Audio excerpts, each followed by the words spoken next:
Hello friends, I'm sharing a few clips on the fear of the Lord and why this topic of the fear of the Lord is so important for men and women of God today.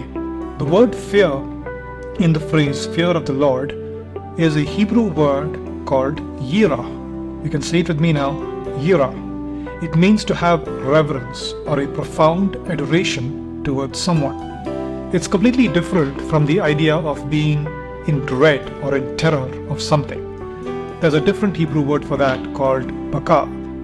And if we go into Proverbs chapter 1, you can see both of these types of fears that come to the surface.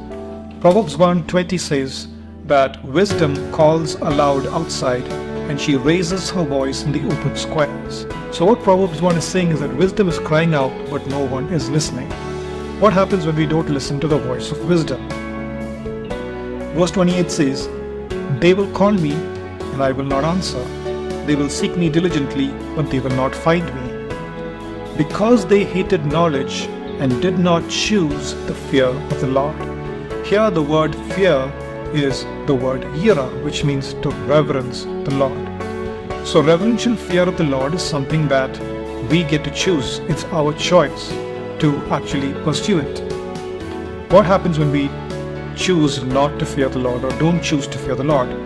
In verse 31 it says, "Therefore they shall eat the fruit of their own way and be filled to the full with their own fancies." In verse 33, "Whoever listens to me will dwell in safety and will be secure without the fear of evil." So there's two kinds of fears here. The first one is the fear of the Lord, reverential fear, yirah. The second type of fear talked about here is the fear of evil.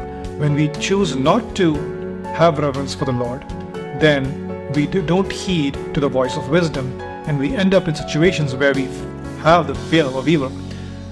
This fear is a different Hebrew word, which is baka, which is to have terror or dread of something. So stay tuned for more clips on the fear of the Lord, and may you develop a clear perspective on why the fear of God is actually something to be desired and something to be chosen.